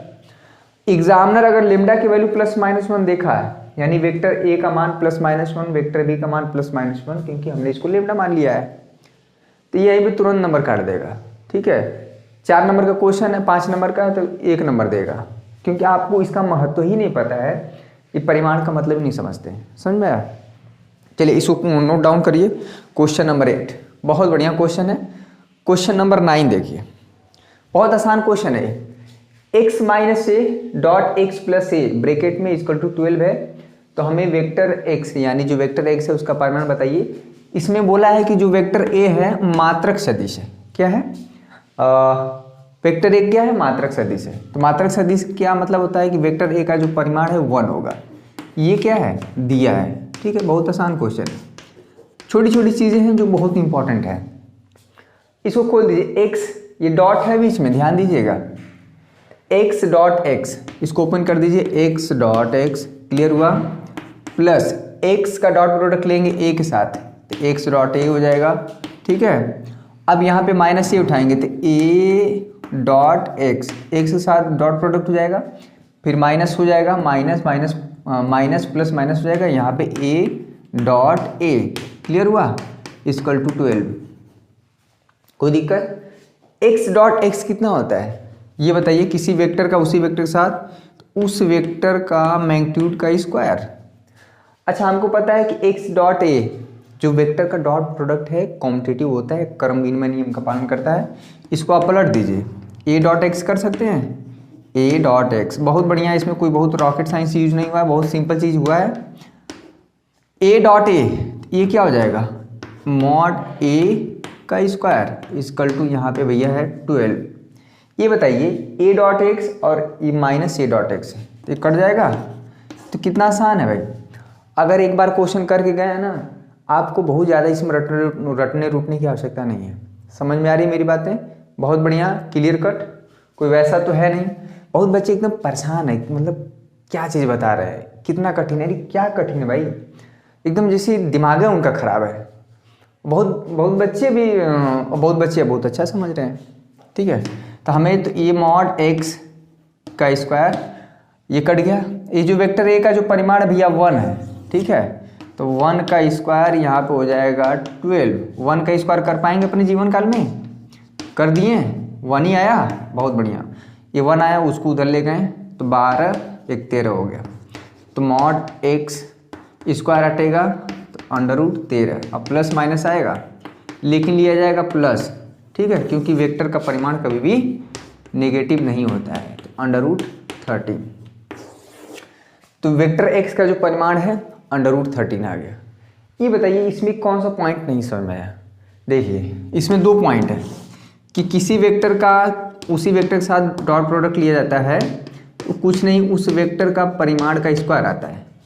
ठीक है, एक ये चीज़ हो गया इसमें। और a डॉट बी हमारा बराबर होता है b डॉट a के, ये कॉन्सेप्ट यूज किया गया है। ठीक है, ये चीज़, तो यही कॉन्सेप्ट यूज किया गया है। ये चीज़ हम कल जो है डिस्कस कर रहे थे। कल का मतलब जो चीज़ स्लाइड दिखा रहे थे उसको हमने दिखाया। ठीक है, क्वेश्चन नंबर 8 9 यहाँ पे 10 और 11 दोनों क्वेश्चन दिखाते हैं। बहुत बढ़िया क्वेश्चन है 10 और 11। क्वेश्चन नंबर 10 और 11 ये दोनों क्वेश्चन बोर्ड एग्जाम के लिए बहुत इंपॉर्टेंट है। ठीक ना, बार बार हम बोल रहे हैं जब हम इंपॉर्टेंट क्वेश्चन का सीरीज चलाएंगे तो उसमें ये सारे क्वेश्चन आपको मिलेंगे। इस क्वेश्चन को करीब 8 से 10 बार प्रैक्टिस करके जाइएगा। ठीक है, देखिए क्वेश्चन क्या कह रहा है कि एक वेक्टर ए दिया है, एक वेक्टर बी दिया है, एक वेक्टर सी दिया है। ठीक है, तो कह रहा है कि ए प्लस लेमडा बी जो है हमारा परपेंडिकुलर है, लंबवत है वेक्टर सी के। ठीक है, तो पहले तो ए प्लस लेमडा भी निकाला जाए। क्लियर हुआ? और ए तो हमें लेमडा का मान बताइए। ये बताइए कि ए प्लस लेमडा बी ये वेक्टर हमारा परपेंडिकुलर सी पे, तो अगर 2 वेक्टर परपेंडिकुलर होते हैं तो क्या होता है? उनका डॉट प्रोडक्ट 0। आप इसको पूरा कैपिटल ए मान लीजिए, इसको पूरा कैपिटल सी मान लीजिए, तो ए डॉट सी हम क्या लेके चलेंगे? 0। तो पहले ए प्लस लेमडा बी निकालिए। ठीक है, ए प्लस लेमडा बी निकालिए। ठीक है, इसमें लेमडा का मल्टीप्लाई करेंगे तो यहाँ पे हो जाएगा 2i, ध्यान दीजिएगा 2j। ठीक है, यहाँ पे हो जाएगा 3k, यहाँ पे हो जाएगा lambda minus i plus 2j plus k हो जाएगा। ठीक है, इसको पहले ये 2i प्लस 2j देखिएगा, बहुत इंपॉर्टेंट क्वेश्चन है ये। 3k ये minus lambda i plus 2 lambda J plus lambda into के। आई वाला आई के साथ एडजस्ट करिए, तो यहाँ पे देखिए 2 है, यहाँ पे माइनस लेमडा, ये हो जाएगा आई, यहाँ पे जे है, यहाँ पे जे है, तो क्या हो जाएगा 2 प्लस 2 लेमडा इंटू जे, यहाँ पे क्या है 3, यहाँ पे हो गया लेमडा के, ठीक है। तो ये आ गया ए प्लस हमारा लेमडा बी। क्लियर हुआ। अब ये जो वेक्टर है, ये इसका आई का कोफिशिएंट है, ये जे का और एक के का, ये वेक्टर सी पर परपेंडिकुलर है, ठीक है।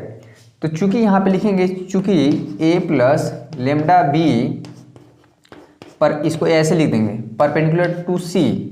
अगर दो वेक्टर परपेंडिकुलर होते हैं तो क्या होता है, ए प्लस लेमडा बी, उनका डॉट प्रोडक्ट 0, ठीक है। तो कॉन्सेप्ट भी क्लियर होना चाहिए, सिर्फ कॉन्सेप्ट क्लियर से नहीं होना चाहिए, आपको उस कॉन्सेप्ट को, उस फार्मूले को सवाल पर अप्लाई करने आना चाहिए, ये ज़्यादा इंपॉर्टेंट है, ठीक है। अब बोर्ड परीक्षाएं होंगी ही होंगी, लेकिन संभवतः मार्च और अप्रैल में, कल एक बहुत बड़ा न्यूज़ पेपर में दिया था, तो उसके अकॉर्डिंग हम लोग समझ सकते हैं कि मार्च के आखिरी में, अप्रैल के प्रथम सप्ताह से पहले पेपर नहीं होगा, उसके बाद हो सकता है, पहले नहीं होगा, ठीक है। चलिए A plus lambda B dot C, तो दो वेक्टर का डॉट प्रोडक्ट क्या होता है, सी हमारा क्या है, ये है, ठीक है। चलिए, तो यहाँ पे तो डॉट प्रोडक्ट क्या होता है, आई वाला आई के साथ हो जाता है, यानी कि यहाँ पे हो जाएगा 2 माइनस लेमडा इंटू 3, ठीक है। सी का ये जे है, इसका जे है, जे का कोफिशिएंट 1 है, तो यहाँ पे हो जाएगा 2 प्लस 2 लेमडा इंटू 1, ठीक है, इंटू 1। देखिए ये हमारा क्या है के, और इसका के क्या है 0 है, तो फाइनली क्या आ जाएगा 0, ठीक है। तो ये हो जाएगा 6 माइनस 3 लेमडा, यहाँ पे हो जाएगा 2 प्लस 2 लेमडा इजकल टू 0। देखिए 6 2 8 हो जाएगा, माइनस, तो लेमडा की वैल्यू यहाँ से हल करेंगे तो लेमडा इजकल टू आ जाएगा 8। दिख रहा है ना, इसको देख लीजिए, हम देख लेते हैं एक बार, नीचे तक दिख रहा है ना, बहुत बढ़िया। लेमडा इजकल टू 8 आ गया भैया। क्वेश्चन नंबर 10, कॉन्सेप्ट बहुत क्लियर होना चाहिए। अगर दो वेक्टर ए डॉट, अरे वेक्टर बी हमारा परपेंडिकुलर है, तो उनका डॉट प्रोडक्ट क्या होता है 0, यही हमारा कॉन्सेप्ट है। इसका कन्वर्स भी सही होता है कि अगर दो वेक्टर का डॉट प्रोडक्ट 0 है, यानी कि स्केलर अदिश गुणनफल 0 है, तो दोनों वेक्टर हमारे क्या होते हैं, लंबवत होते हैं। क्लियर हुआ। चलिए, वेक्टर ए हमारा दिया है, क्वेश्चन नंबर 11 देख लीजिए। दर्शाइए कि दो शून्येतर सदिशों, शून्येतर का मतलब नॉन जीरो वेक्टर, यानी वेक्टर ए नॉन जीरो है, वेक्टर बी नॉन जीरो है, तो दिखाइए कि ये वाला जो वेक्टर है, इस वेक्टर की क्या है, परपेंडिकुलर है, लंबवत है। हमने इसको वेक्टर पी मान लिया, इसको क्यू मान लिया है, समझ में आया। अब दोनों को लंबवत दिखाना है तो क्या करेंगे, हमको पी डॉट क्यू लेके चलिए। अगर वो 0 आ गया, इसको हमने पूरा समझा रहा है, इसको हमने P माना है, इसको हमने Q माना है। तो अगर इन दोनों वेक्टर का डॉट प्रोडक्ट 0 आ गया, तो वेक्टर इसको आप क्या कर दीजिए 1, इसको दे दीजिए 2। तो वेक्टर P और Q मतलब, वेक्टर P का मतलब ये, वेक्टर Q का मतलब ये, यानी कि वेक्टर P डॉट प्रोडक्ट 0 आ गया तो परपेंडिकुलर हो जाएगा, समझ में आया। क्योंकि डॉट प्रोडक्ट 0 तभी आता है जब वेक्टर परपेंडिकुलर होता है, लंबवत होता है। हमें दर्शाना है, दिखाना है। ये क्वेश्चन आया हुआ है बोर्ड एग्जाम में, बहुत इंपॉर्टेंट है। पी क्या भाई, ये आप देखिए, ये यहाँ पे वेक्टर बी हो गया। देखिए बहुत आसान है ये, परेशान मत होइएगा। इसके बीच में डॉट प्रोडक्ट नहीं है, यहाँ पे डॉट प्रोडक्ट आ गया। ये यहाँ पे हो गया वेक्टर बी माइनस ये चीज़। क्लियर हुआ। तो अब क्या करिए, इसको उठाइए, इसके साथ डॉट प्रोडक्ट ले लीजिए। तो मॉड ए क्या हो जाएगा, मॉड ए स्क्वायर, और वेक्टर बी का डॉट प्रोडक्ट हो जाएगा वेक्टर बी के साथ, तो ये हो जाएगा मॉड ए का स्क्वायर, ये हो जाएगा बी डॉट बी। ठीक है, अब ये वाला टर्म उठाएंगे, इसके साथ एडजस्ट करेंगे। ठीक है, तो यहाँ पे हो जाएगा वेक्टर ए, चूंकि ये इस वेक्टर बी का मॉड, ये बी डॉट ए हो जाएगा। ठीक है, बी डॉट ए। क्लियर हुआ। क्योंकि ये स्केलर नंबर होता है, जो मैग्नीट्यूड होता है वो स्केलर नंबर होता है। जैसे 3 4 5 लेमडा कुछ भी, क्लियर हुआ। अब इसको उठाएंगे, ध्यान दीजिएगा। अब ए मॉड बी, ठीक है, इसके साथ मल्टीप्लाई करेंगे तो मॉड ए हो गया, और ए डॉट बी, ठीक है, जो वेक्टर है उसके साथ डॉट प्रोडक्ट होगा, हो गया। अब इसको उठाएंगे, उसके साथ करेंगे तो mod B A dot A, ठीक है, ए डॉट ए, क्लियर हुआ। अब देखिए एक चीज़ मिस्टेक हो गया क्या, यहाँ पे कहीं ए डॉट बी, ये चीज़ हमारा कहीं माइनस होना चाहिए, ठीक है, ये माइनस होगा भाई, ये माइनस होगा, ठीक है, ये माइनस होगा। इसको जब इसमें मल्टीप्लाई किए थे यहाँ माइनस था ना।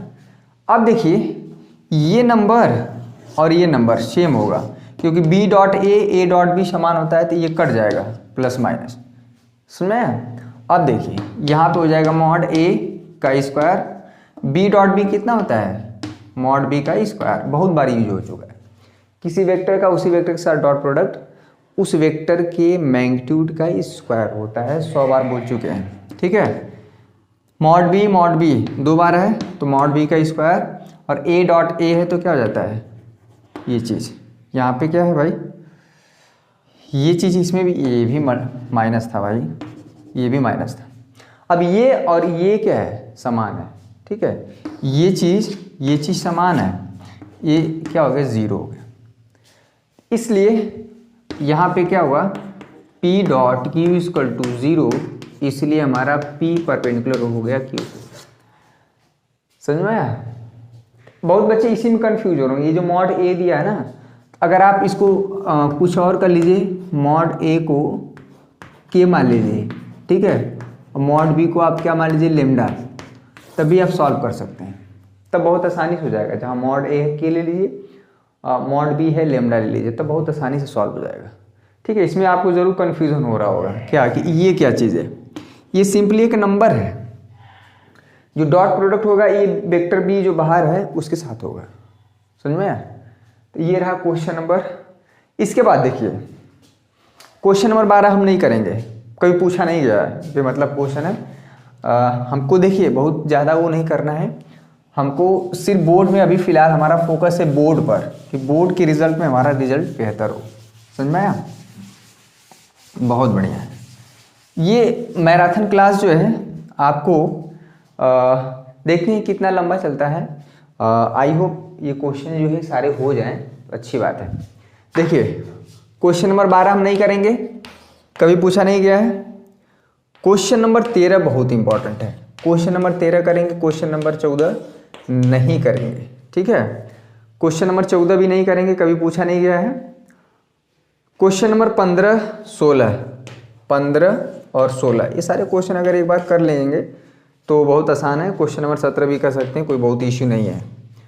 तो 12 नहीं करेंगे, 14 नहीं। क्वेश्चन नंबर 13 देखिए, क्वेश्चन नंबर 13 बहुत बार पूछा गया है, ठीक है। क्वेश्चन नंबर 13 बहुत बार बोर्ड एग्जाम में पूछा गया है, समझ में आया। तो इसको हम करा दे रहे हैं।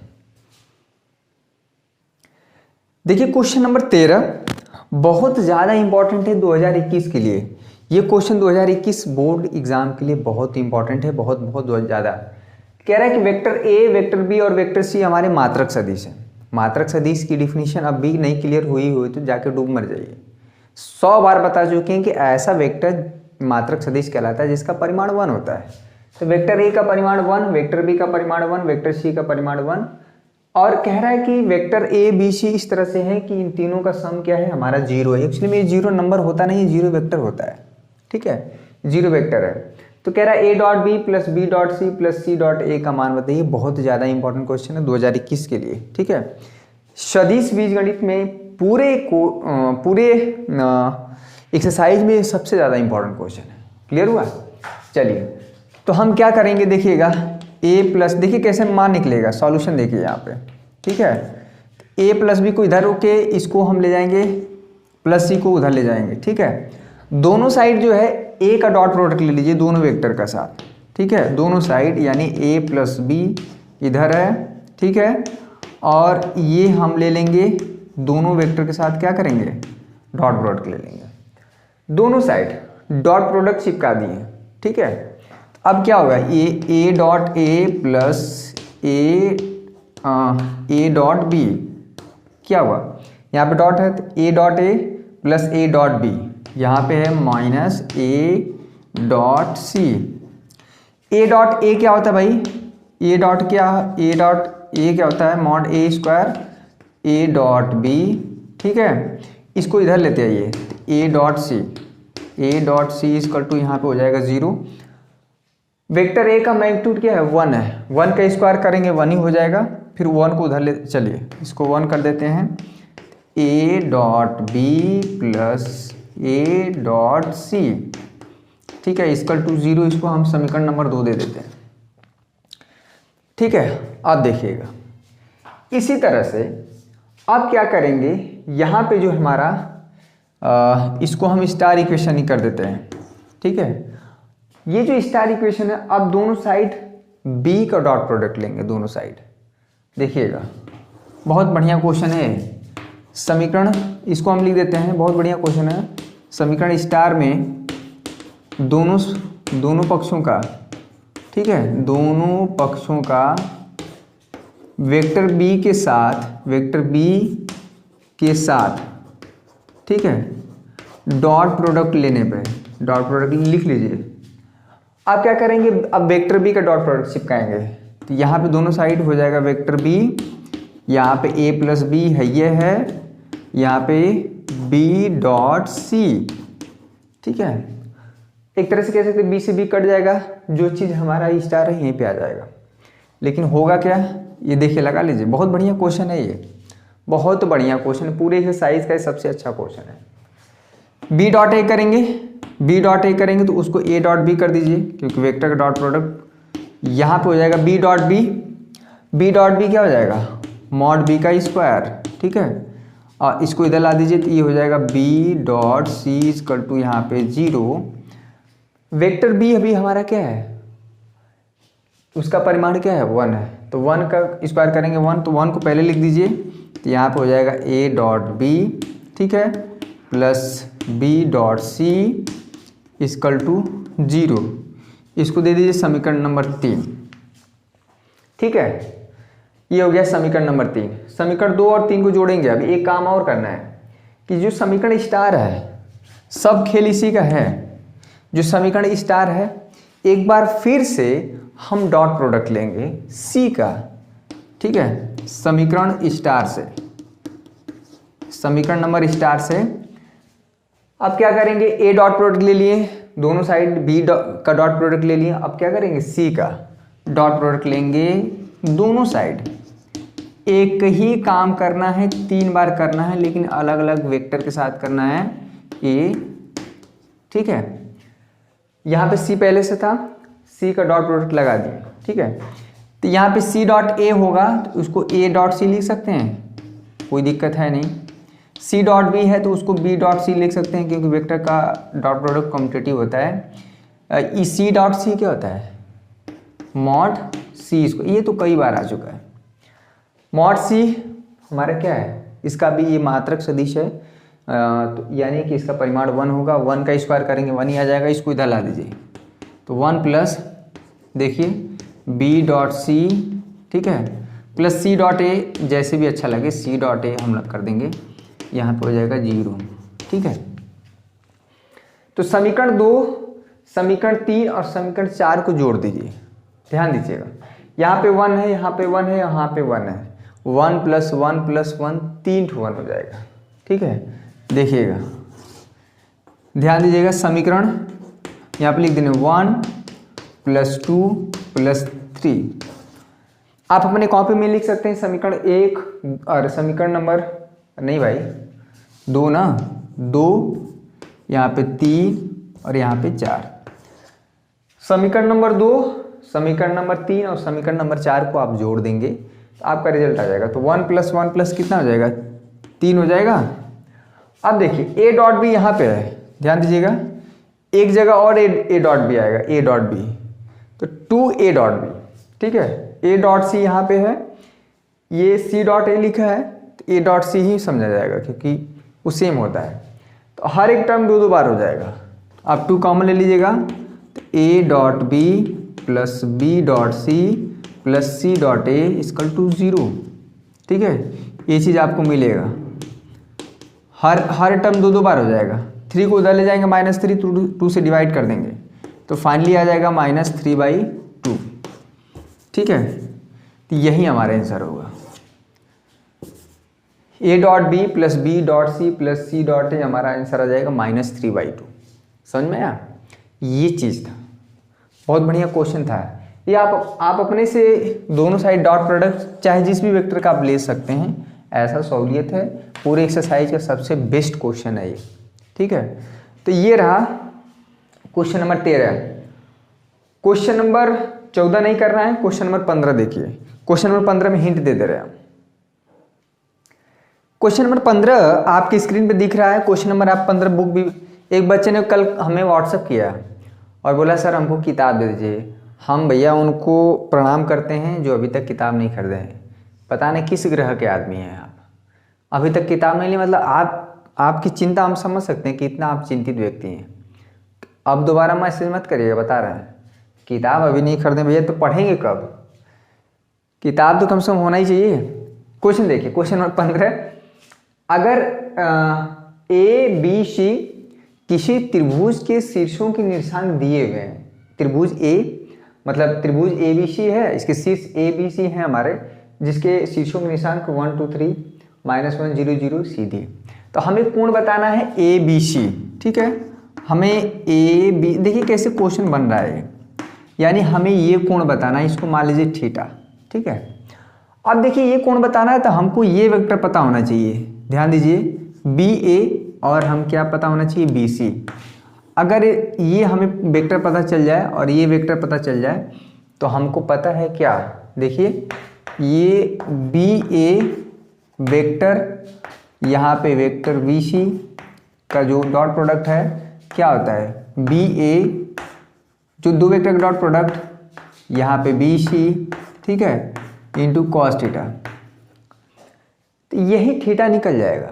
ठीक है, समझ में आ रहा है ना? अगर बी अगर आपको नहीं समझ में आ रहा तो इसको कुछ नाम दे दीजिए वेक्टर ए और इसमें ये नाम दीजिए वेक्टर बी, थोड़ा स्मॉल, अच्छा लगेगा। तो यानी कि जो है A dot B equal to mod of A mod of B, या मैग्नीट्यूड भी कह सकते हैं। तो कॉस थीटा जो निकल के आएगा, यानी कि ए डॉट बी अपान में वेक्टर ए का मैग्नीट्यूड वेक्टर बी का मैग्नीट्यूड, यहाँ पे ए डॉट बी निकाल।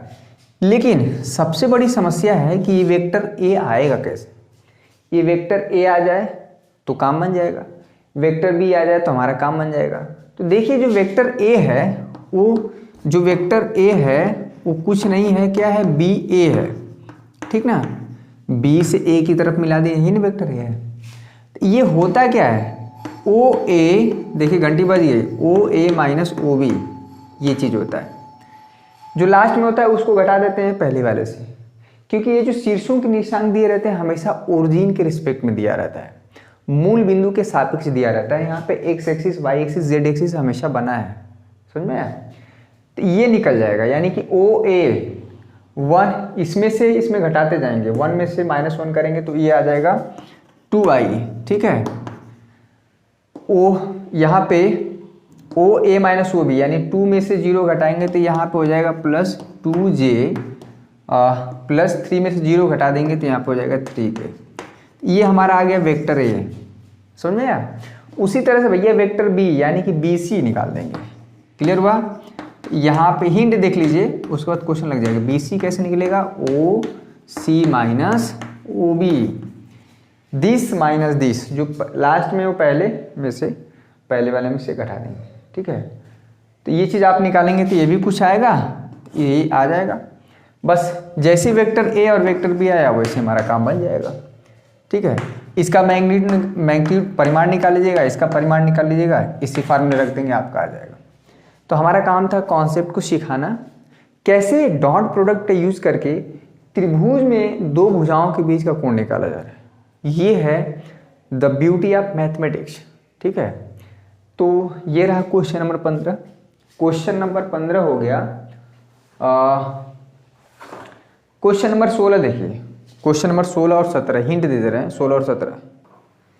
देखिए क्वेश्चन नंबर 16 और 17 बहुत आसान क्वेश्चन है और बहुत आसानी से आप कर सकते हैं। जो आप जानते हैं वही कॉन्सेप्ट यूज होगा, कुछ अलग नहीं।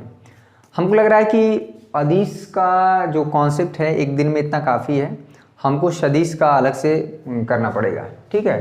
तो यहाँ पे देखिए हमें दिखाना है कि ABC दर्शाइए कि ये हमारे क्या है, संरेख है। देखिए ये क्वेश्चन हमारा क्रॉस प्रोडक्ट यानी कि प्रश्नावली 10.4 में बन सकता था, बहुत आसान क्वेश्चन बन सकता था, समझ में आ रहा है। ये क्या होता है कि अगर हमको दर्शाना है कि तीनों बिंदु संरेख हैं, ठीक है, तो सबसे पहले आप क्या निकालिए AB और फिर निकाल दीजिए वेक्टर AC, ठीक है। अगर AB और AC आप निकालेंगे तो आप क्या निकालेंगे, त्रिभुज का क्षेत्रफल। AB क्रॉस AB हम लोग पढ़ेंगे क्रॉस प्रोडक्ट में, AB क्रॉस AC का मैग्नीट्यूड। अभी हम दिखाएंगे कि दो वेक्टर का क्रॉस प्रोडक्ट कैसे निकाला जाता है। सदिश गुणनफल 10.4 में हमें डिटेल से अध्ययन करना है, ठीक है। अगर इसका ये क्षेत्रफल यानी कि त्रिभुज का क्षेत्रफल 0 आ जाता तो आप तुरंत कहेंगे कि जो हमारे A और B एवं C हमारे क्या हो जाएंगे, संरेख होंगे। ये सारी चीज़ें हम लोग डिस्कस करेंगे, तो कुछ इसको क्वेश्चन नंबर 16 को हम डिटेल में अध्ययन करा देंगे। एक तरीका ये हो गया, ठीक है, थोड़ा सा टेढ़ा है, लेकिन एक दूसरा तरीका है कि आप वेक्टर AB निकालिए। कैसे निकालेंगे, OB माइनस OA, ठीक है, बहुत बढ़िया। वेक्टर BC निकालिए, ठीक है, वेक्टर BC कैसे निकालेंगे, OC माइनस OB, समझ में आ रहा है ना। अब फिर A से C निकालिए, AC, तो ये हो जाएगा OC माइनस OA, ठीक है, OC माइनस OA। आप देखिएगा कि इसमें से किसी दो वेक्टर का सम जो है तीसरे वेक्टर के बराबर आएगा।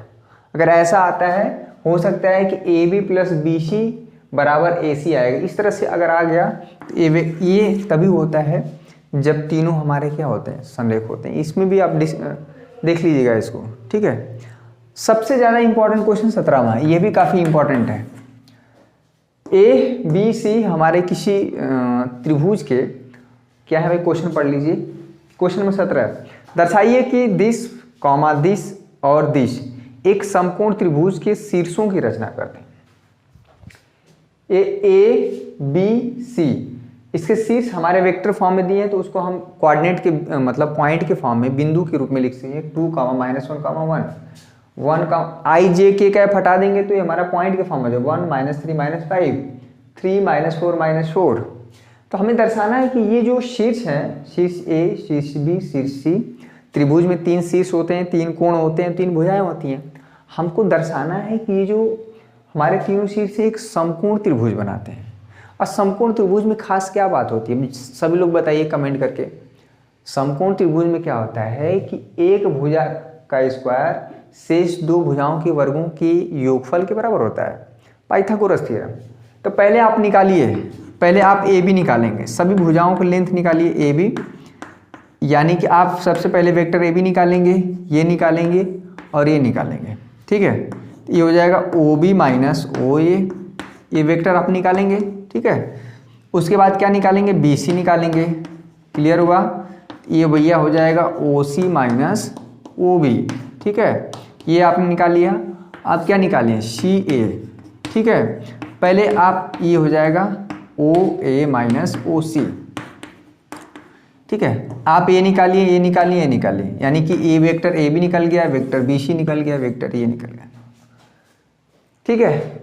अब क्या करेंगे, इस वेक्टर का परिमाण निकालेंगे। चूंकि हमें AB वेक्टर आया अभी ना, हमें इसकी अगर लंबाई चाहिए तो क्या करेंगे, इसकी लंबाई, उसका परिमाण निकालेंगे। नाउ मतलब अब हम निकालेंगे वेक्टर AB का परिमाण, बहुत आसान है, ठीक है। ये कैसे निकालेंगे, वेक्टर BC का परिमाण निकालेंगे, ठीक है। और उसके बाद क्या निकालेंगे, वेक्टर CA का परिमाण निकालेंगे।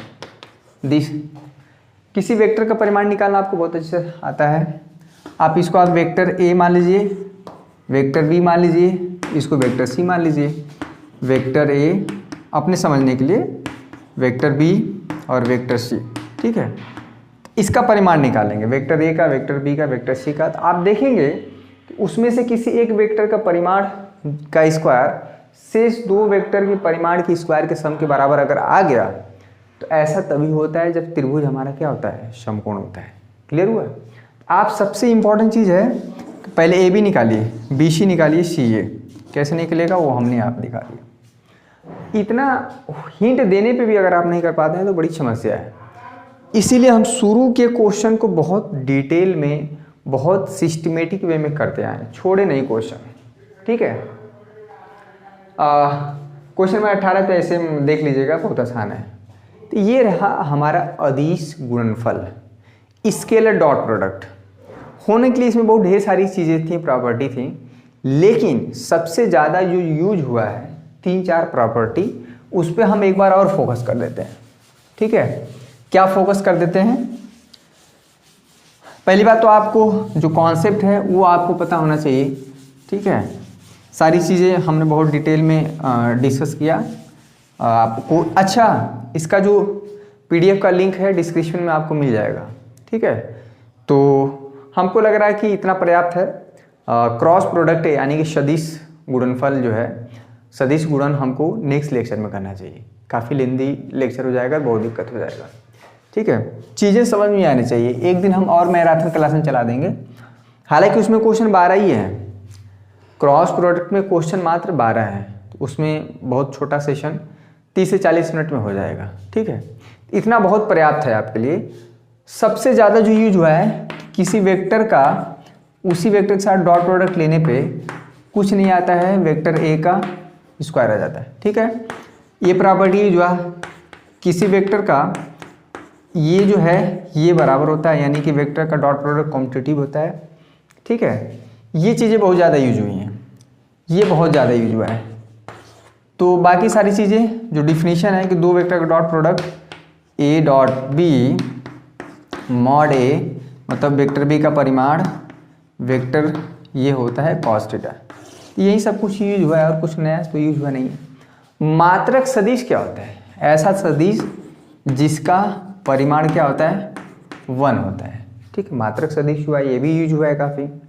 ठीक है, और कहीं पे भी अगर a dot B minus B dot A हो तो ये हमारा क्या हो जा रहा था, 0 हो जा रहा था। इस पे भी हमने फोकस किया। और क्या चीज़ यूज हुआ है इसमें सबसे ज़्यादा, किसी वेक्टर का जो परिमाण होता है, अगर मान लीजिए vector A X I plus Y J plus Z K cap है, इस वेक्टर का परिमाण कैसे निकालते हैं? इसमें और इसमें अंतर है, ये वेक्टर का परिमाण बताता है।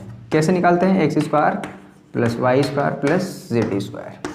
ठीक है, और पोजीशन वेक्टर की जो पोजीशन वेक्टर का भी कॉन्सेप्ट काफ़ी यूज हुआ है। समझ में आया? बहुत बढ़िया। तो ये सब चीज़ें थी डॉट प्रोडक्ट में, ऐसा कुछ नया नहीं था। अगर इतना आप क्वेश्चन करके जाते हैं तो कहीं से भी एक क्वेश्चन इधर उधर से नहीं बचेगा, और भी क्वेश्चन की हम प्रैक्टिस कराएंगे। स्केलर प्रोडक्ट आप इतना पहले तैयार कर लीजिए। अब हम नेक्स्ट लेक्चर में क्रॉस प्रोडक्ट आपका जो प्रश्नावली 10.4 होगा उस पर हम डिस्कस कर लेंगे। तो आप सभी बच्चों से रिक्वेस्ट है कि जितने बच्चे लाइव देख रहे थे वीडियो को लाइक कर दें।